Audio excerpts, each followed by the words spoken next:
అనంతపురం నగరంలోని శ్రీకృష్ణ అరవింద మందిర వజ్రోత్సవాలను ఘనంగా నిర్వహించారు. నగరంలోని అరవింద నగరంలో ఉన్న శ్రీకృష్ణ మందిరంలో ఈ వేడుకలు నిర్వహించారు. ఈ కార్యక్రమంలో ఆలయ నిర్వాహకులు, పలువురు ప్రముఖులు, పట్టణ వాసులు పెద్ద ఎత్తున పాల్గొన్నారు.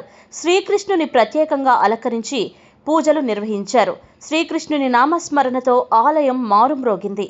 ఈ సందర్భంగా ఆలయ నిర్వాహకురాలు మీరా రాణి మాట్లాడుతూ 1951లో తమ తాత కోదండ రామారావు ఈ ఆలయాన్ని నిర్మించారన్నారు. అప్పటి నుంచి ఇక్కడ విశేష పూజలు నిర్వహిస్తున్నట్లు తెలిపారు. ఇటీవల తాను ఆలయాన్ని పునర్నిర్మించినట్లు చెప్పారు. ఇక్కడ భక్తి, యోగ మార్గాల గురించి ఉపదేశాలు, శ్రీకృష్ణునికి పూజా కార్యక్రమాలను అనునిత్యం నిర్వహిస్తున్నట్లు తెలిపారు. ఈరోజు అరవింద నగర్లో శ్రీకృష్ణ అరవింద మందిరం యొక్క వజ్రోత్సవాలు జరుగుతున్నాయి. శ్రీకృష్ణ అరవింద మందిరము 75 సంవత్సరాల కిందట, అంటే 1951లో మా తాతగారు అయినటువంటి కోదండరామరావు గారు స్థాపించినారు. అప్పటి నుంచి ఎన్నో ఆధ్యాత్మిక కార్యక్రమాలు విశేషంగా జరుగుతున్నాయి.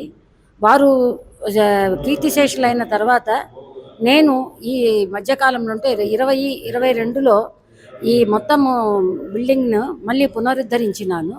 శ్రీకృష్ణ మందిరం కొత్తగా మళ్ళీ స్థాపించినాను. ఇప్పుడు ఈరోజు వజ్రోత్సవ మహాసభలు జరుగుతున్నాయి. పక్కన కూడా కార్యక్రమాలన్నీ జరుగుతున్నాయి. శ్రీకృష్ణ అరవింద మందిరంలో మేము విశేషంగా భక్తి మరియు యోగ మార్గాల గురించి ఎక్కువగా ప్రాధాన్యత ఇస్తాము.